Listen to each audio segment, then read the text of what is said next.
अभी 3 बड़े नेता मेंबर ऑफ पार्लियामेंट चुन के गए हैं। ये दोबारा से आने वाले दिनों में 2027 में एमएलए का चुनाव लड़ेंगे कि नहीं लड़ेंगे?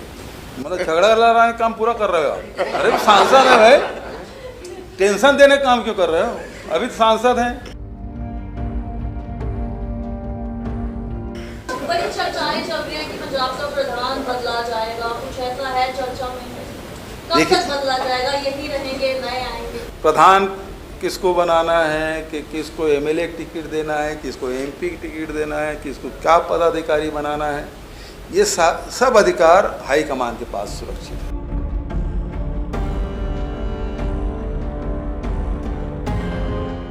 पत्रकार वार्ता में मैं सभी पत्रकार साथियों का स्वागत करता हूं, अभिनंदन करता हूं। कुछ विलम्ब हुआ उसके लिए क्षमा चाहता हूं, क्योंकि आज जो बैठकें थी उसमें जिला अध्यक्षों के साथ और उसके बाद सीनियर लीडर और एमपी एमएलए के साथ मीटिंग थी और उसमें कुछ समय लगा और इसके कारण से आपको कष्ट हुआ, उसके लिए क्षमा चाहता हूं।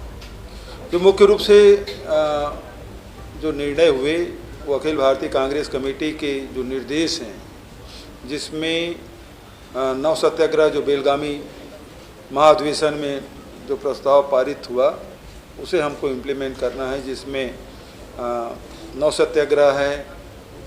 दूसरा जो महत्वपूर्ण मुद्दा है जय बापू जय भीम जय संविधान, जिसको ऑलरेडी पंजाब कांग्रेस कमेटी ने इम्प्लीमेंट कर दिया है।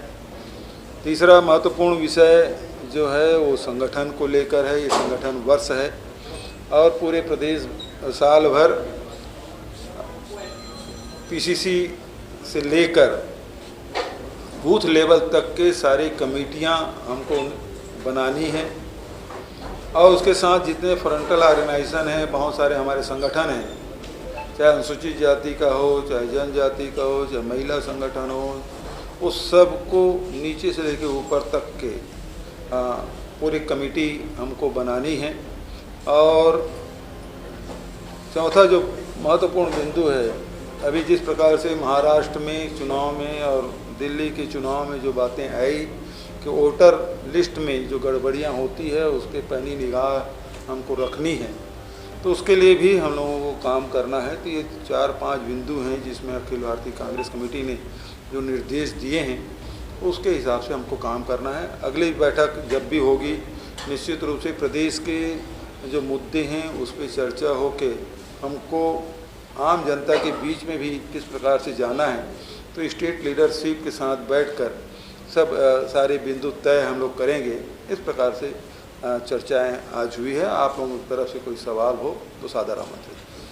आज की बैठक हुई है, बैठक में संगठन को लेकर चर्चा तो हुई, लेकिन जिससे कि गुटबाजी बहुत ज़्यादा है, उसको लेकर क्या बात है? गुटबाजी के बारे में कोई चर्चा नहीं हुई। सारे कांग्रेस के पदाधिकारी एक स्वर में ये बात सब ने कही है, हमको पूरे लीडरशिप को एक साथ मिलकर जनता के मुद्दों को लेकर ये जो भ्रष्ट सरकार है, निकम्मी सरकार है, उसको उखाड़ फेंकने के लिए हम सब काम करना है। तो ये सब आगामी जो है तो क्या कार्यक्रम प्रोग्राम रहेगा पंजाब में, जैसे भी है? बिल्कुल सही आपने कहा। कौन सा अपने आपके लिए?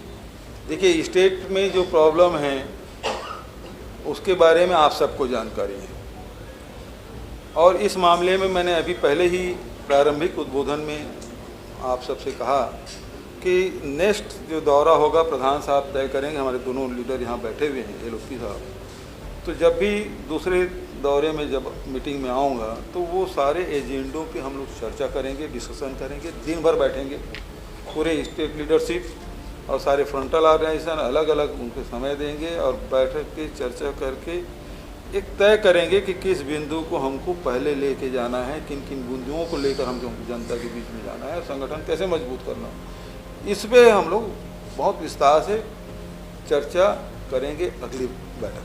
लुधियाना का चुनाव जो है वो तो नहीं आता, लेकिन आम आदमी पार्टी ने अपना उम्मीदवार घोषित कर दिया है।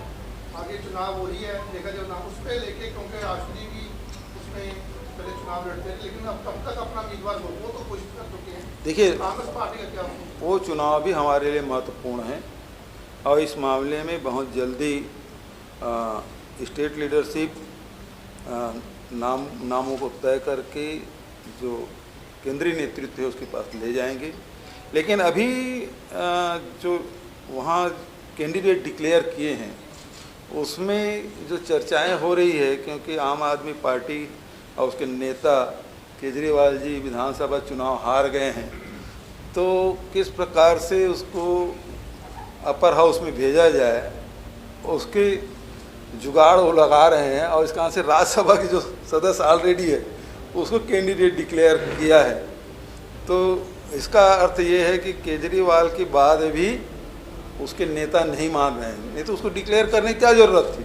उसको बोलते कि इस्तीफा दे, और अपने नेता के लिए इस्तीफा भी नहीं दे रहे हैं। इसका मतलब आम आदमी पार्टी में अंदर खाने में सब कुछ ठीक नहीं है। आज आपने देखा होगा पूरे पिछले 2 दिन से पंजाब सरकार की तरफ से वॉर ऑन ड्रग्स जो है वो कैंपेन लॉन्च किया गया है, और ये कहा कि 3 महीने में जो है पूरी जो ड्रग्स है उसका सफाया हो जाएगा पंजाब से। और कांग्रेस सरकार के ऊपर भी बोला था कि कांग्रेस सरकारों ने कुछ नहीं किया और अब वो करके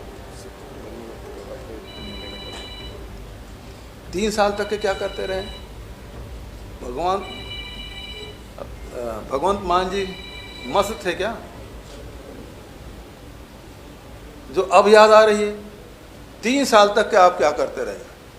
आपके सरकार में ड्रग माफिया फूलता फलता रहा, तब आप कुछ नहीं कर पाए। और आपके पास कौन सी जादू छड़ी हो गई जो 3 महीने में आप ख़त्म कर देंगे? आपके पास कार्य योजना क्या है जो आप ख़त्म करेंगे? कि बॉर्डर में तो आपकी पुलिस जा नहीं पाएगी, वो किसके अधीन है?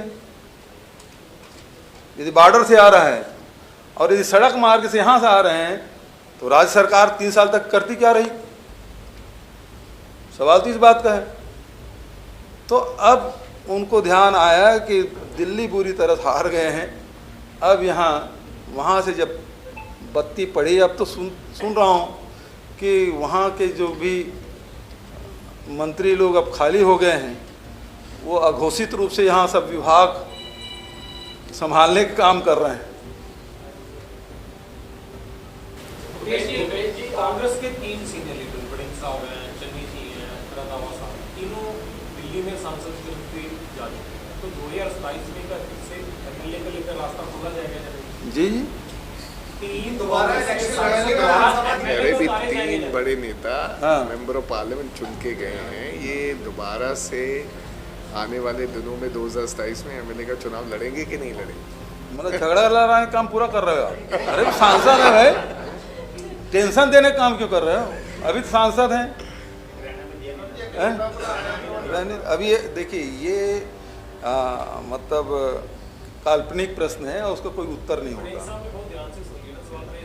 नहीं, वो मुझे समझाने के लिए कर रहे थे। बड़ी चर्चाएं चल रही हैं कि पंजाब का प्रधान बदला जाएगा, कुछ ऐसा है चर्चा में? कब तक बदला जाएगा? यही रहेंगे, नए आएंगे? बहुत बहुत धन्यवाद इस सवाल के लिए आपको। देखिए, प्रधान किसको बनाना है, कि किसको एमएलए की टिकट देना है, किसको एमपी की टिकट देना है, किसको क्या पदाधिकारी बनाना है, ये सब अधिकार हाईकमान के पास सुरक्षित